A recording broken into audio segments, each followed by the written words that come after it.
अतः श्री वराहपुराणे द्विचत्वारिंशत्शतम् अध्यायः उपासना कर्म एवं नारी धर्म का वर्णन। पृथ्वी बोली, माधव, मैं आपकी दासी आपसे यह प्रार्थना करती हूँ कि स्त्रियों में प्राण और बल बहुत थोड़ा होता है। वे अनशन करने या क्षुधा के वेग को सहन करने में प्रायः असमर्थ होती हैं। भगवान वराह बोले, महाभागे, सर्वप्रथम इंद्रियों को बस में रखकर फिर मुझ में चित्त लगाकर तथा संन्यास योग का आश्रय लेकर सभी कर्मों को मेरा समझता हुआ करें। फिर चित्त को एकाग्र करके अपने व्रत में दृढ़ रहते हुए सभी कर्म मुझे अर्पण कर दें। ऐसा करने से स्त्री, पुरुष अथवा नपुंसक कोई भी क्यों न हो, वह जन्म मरण रूपी संसार बंधन से छूट जाता है। अथवा परम गति पाने की इच्छा हो तो ज्ञान रूपी संन्यास योग का आश्रय ग्रहण करें। यदि प्राणी का चित्त समान रूप से मुझ में स्थिर हो गया तो वह सब प्रकार के भक्ष्य पदार्थों को खाता हुआ, पीने योग्य अथवा अपेय पदार्थों को पीता हुआ भी उस कर्म दोष से लिप्त नहीं होता। मन, बुद्धि और चित्त को यदि समान रूप से मुझ में स्थापित कर दिया तो कुछ भी कर्म करता हुआ वह ठीक उसी प्रकार उससे लिप्त नहीं होता, जैसे कमल का पत्र जल में रहता हुआ भी जल से अलग ही रहता है। समत्व के प्रभाव से कर्म का संयोग होते हुए भी प्राणी उससे लिप्त नहीं होता है। इसमें कोई अन्यथा विचार नहीं करना चाहिए। हे देवी, रात दिन, एक मुहूर्त, एक क्षण, एक कला, एक निमेष अथवा एक पल भी अवसर मिल जाए तो चित्त को समरूप में मुझ में स्थापित करना चाहिए। यदि चित्त व्यवस्थित रूप से सम रह सके तो जो लोग दिन रात सदा विस्तृत कर्म करते रहते हैं उन्हें भी परम सिद्धि प्राप्त हो जाती है। जागते, सोते, सुनते और देखते हुए भी जो व्यक्ति मुझ में चित्त लगाए रखता है उस मुझ में चित्त लगाए पुरुष को क्या भय। देवी, कोई दुराचारी चंडाल हो या सदाचारी ब्राह्मण, इससे मेरा कोई तात्पर्य नहीं। मैं तो उसी की प्रशंसा करता हूँ जो सदा अनन्यचित है, एकमात्र मेरा भक्त है, जो संपूर्ण धर्मों के ज्ञानी पुरुष ज्ञान रूपी संस्कार से पवित्र होकर मेरी उपासना करते हैं। मेरे कर्म में तत्पर रहने वाले उन व्यक्तियों का चित्त सदा मुझ में लगा रहता है। जो लोग अपने हृदय में पूर्ण रूप से मुझे स्थापित करके कर्मों का संपादन करते हैं, वे संसार के कर्मों में लगे रहने पर भी सुख की नींद सोते हैं।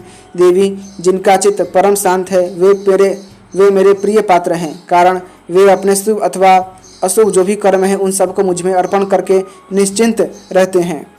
देवी, जिनका चित्त सदा चंचल रहता है वही अधम मानव दुखी हो जाते हैं।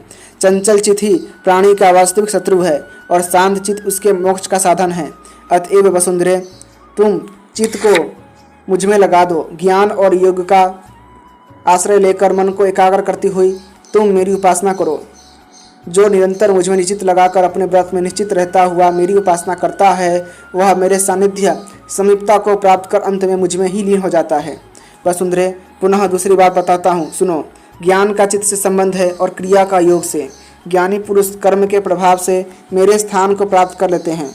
योग के सिद्ध पारगामी पुरुष भी वहीं जाते हैं। मेरे मार्ग का अनुसरण करने वाले मानव ज्ञान, योग एवं सांख्य का चित्तमय चिंतन न होने पर भी परम सिद्धि पाने के अधिकारी हो जाते हैं। हे देवी, ऋतुकाल उपस्थित होने पर मुझ में श्रद्धा रखने वाली स्त्री का कर्तव्य है कि वह 3 दिनों तक निराहार रहे। उससे वायु के आहार पर समय व्यतीत करना चाहिए। चौथे दिन गृह संबंधी कार्यों का संपन्न करे। उस समय अन्य स्थानों पर जाना निषिद्ध है। सर्वप्रथम सिर धोकर स्नान करें, फिर निर्मल श्वेत वस्त्र धारण करें। वसुंधरे, चित्त पर अपना अधिकार रखकर जो स्त्री मन और बुद्धि को सम रखकर कर्म करती हैं वह सदा मेरे हृदय में निवास करती हैं। भोजन की सामग्री को मेरा नैवेद्य मानकर ग्रहण करना चाहिए। भूमि, इंद्रियों को वश में रखकर चित्त को एकाग्र करे और तब संन्यास योग की साधना करनी चाहिए। स्त्री पुरुष या नपुंसक जो कोई भी हो उन्हें नित्य ऐसा करना ही चाहिए। ज्ञान रहते हुए भी मेरे कर्म के संबंध में जो योग की सहायता नहीं लेते हैं और सांसारिक कार्यों में जीवन व्यतीत करते हैं, ऐसे मानव आज तक भी मेरे विषय में अनभिज्ञ हैं। देवी, वे सांसारिक मोह में लिप्त मुझे नहीं जानते। उनमें माता, पिता, पुत्र और स्त्री ये सैकड़ों एवं हजारों मोह की श्रृंखलाएं हैं जिनमें वे चक्कर काटते रहते हैं और मुझे नहीं जान पाते। मोह और अज्ञान से ढका हुआ यह संसार अनेक प्रकार की आसक्तियों में बंधा है। इससे मनुष्य मुझ में चित्त नहीं लगा पाता। मृत्यु के समय ये सभी साथ छोड़कर इस संसार से पृथक पृथक स्थान पर चले जाते हैं। फिर सब अपने अपने कर्मों के अनुसार जन्म पाते हैं। पृथ्वी देवी संसार के मोह में पड़े हुए प्रायः सभी मानव अज्ञानी ही बने रहते हैं। इसी में उनका पूरा समय बीत जाता है। पुनः उनके पूर्व जन्म होंगे और मृत्यु भी, किंतु मेरे सानिध्य के लिए कोई यत्न नहीं करता। वसुंधरे, यह सब संन्यास योग का विषय है। जिसे इसके रहस्य का ज्ञान हो जाता है, वह सदा योग में लगकर संसार बंधन से मुक्त हो जाता है। इसमें संशय नहीं। जो मानव प्रातः काल उठकर निरंतर इसका श्रवण करता है, उसे पुष्कल सिद्धि प्राप्त हो जाती है और अंत में वह मेरे लोक को प्राप्त होता है। अतः श्री वराह पुराणे 42 अध्याय संपूर्णम। इसी के साथ श्री वराह पुराण का 142वां अध्याय समाप्त हुआ।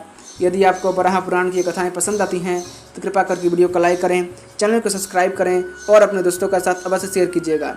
धन्यवाद। जय श्रीमन्नारायण।